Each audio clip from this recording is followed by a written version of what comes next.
What's up guys, Luke here from Luke's Points and Miles, and don't you hate it when folks jump the gun and get ahead of everything? Like your neighbor that already has his Christmas lights up, or maybe half of us are getting next summer's travel plans locked in. Well, today I'm gonna jump in that space. Today I want to talk about my 5 favorite cards moving into 2023. Now, these are a combination of what I plan on using heavily next year and maybe what I plan on applying for very soon. I'm one of those guys that earns a ton of transferable currency and then schedules as much travel as I can for the next 6 to 9 months, burning through all my points. Then it's time to start earning again. Well, no one actually asked, but I thought I'd reveal my next earning strategy with you today, and this will take me into 2023. Before I get started, if you are new here, I talk about credit cards, points, miles, cashback, and travel. If that's something that interests you, you can slap that subscribe button. As always, if you get any value at all from this free video, any inspiration or any ideas, then hit that like button for the YouTube algorithm. Okay, short intro done, let's get into it.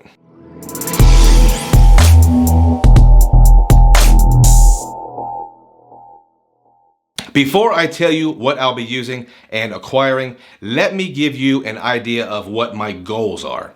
It's simple, really. At least for the fourth quarter of 2022 and the first quarter of 2023, I will be building transferable currencies such as American Express membership rewards points, Capital One miles, and Chase Ultimate rewards points. My plan is to execute some of the travel redemptions from my series Maximum Value Redemptions. If you haven't seen any of those videos, check them out. I want to take my son to a few different countries, and even though I don't want to spoil him, I do want him to get a taste of the business class seats.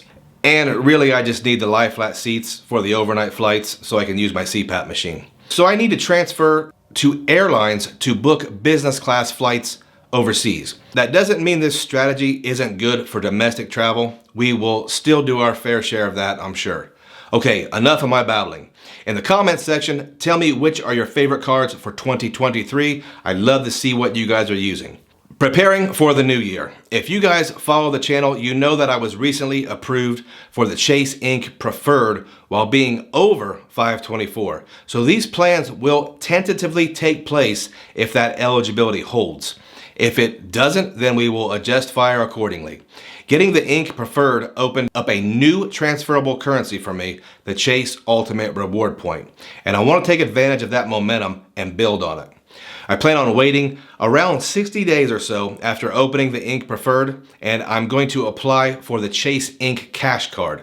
It has a new, historically high bonus, and it's a card I've been wanting for years. 5 times multipliers on a couple interesting categories, such as office supply stores, as well as internet and cable. This opens up an interesting office supply store strategy that I will use sparingly, but the main mission is to build up ultimate rewards points, and right now the card is giving 90,000 points for $6,000 spend in 3 months. Now, the second card I will be focusing on is the American Express Gold Card. The Gold Card is a true workhorse, and I really feel that I haven't used it to its full potential.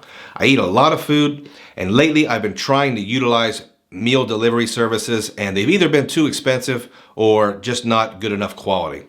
I think in 2023, I go back to the grocery store, meal planning, and overall just eating better.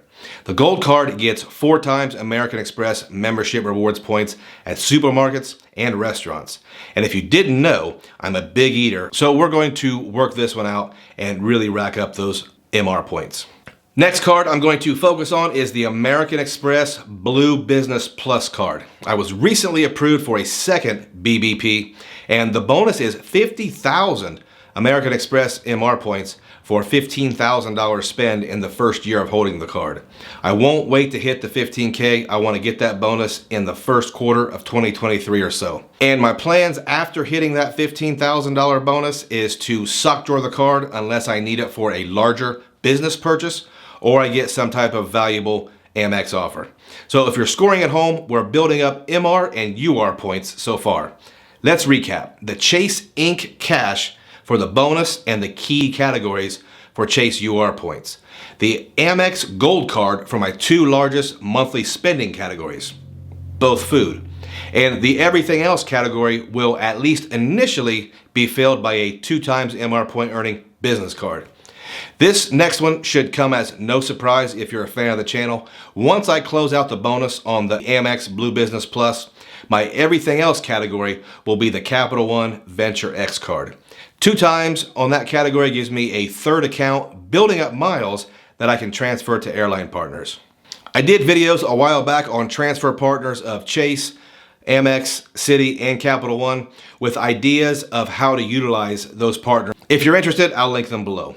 I like to have points in multiple ecosystems, and the biggest reason is transfer bonuses.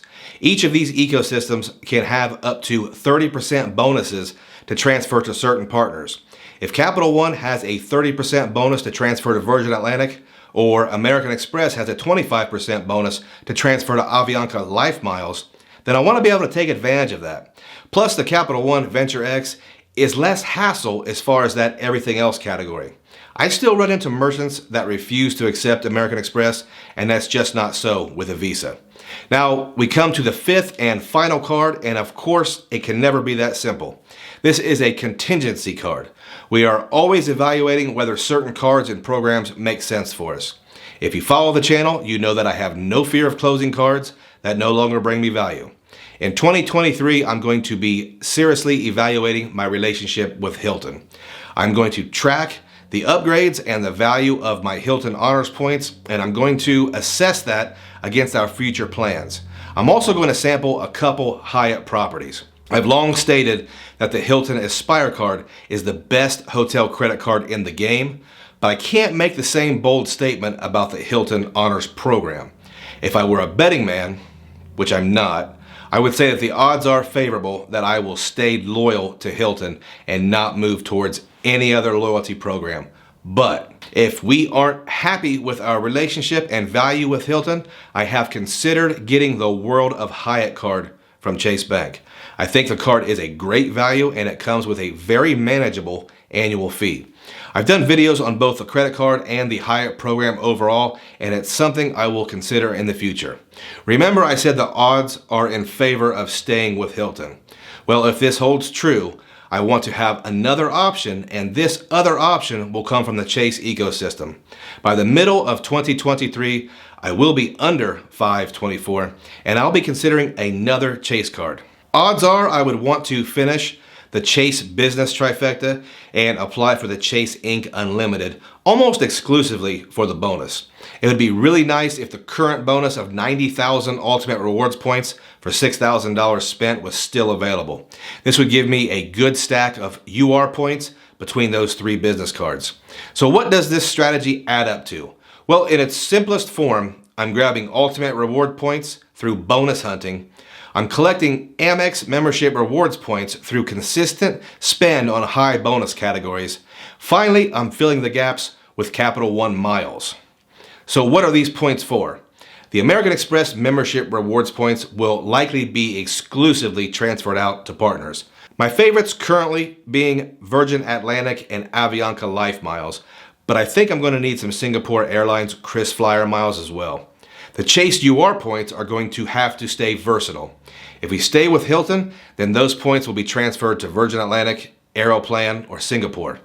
Either way, they will either contribute to the mission in the form of business class airline tickets overseas, or if we move away from Hilton, they will likely be used to book Hyatt properties.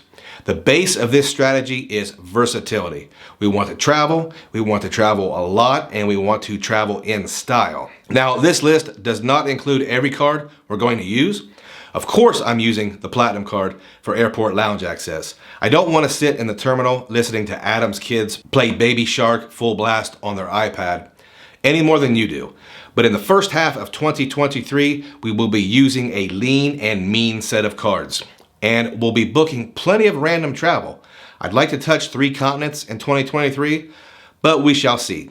Again, in the comments, which cards are you looking forward to using in 2023? Guys, check out the links in my description. They help support the channel so I can do these non-sponsored videos. If you've stayed around all the way to the end, I appreciate you and I thank every one of you.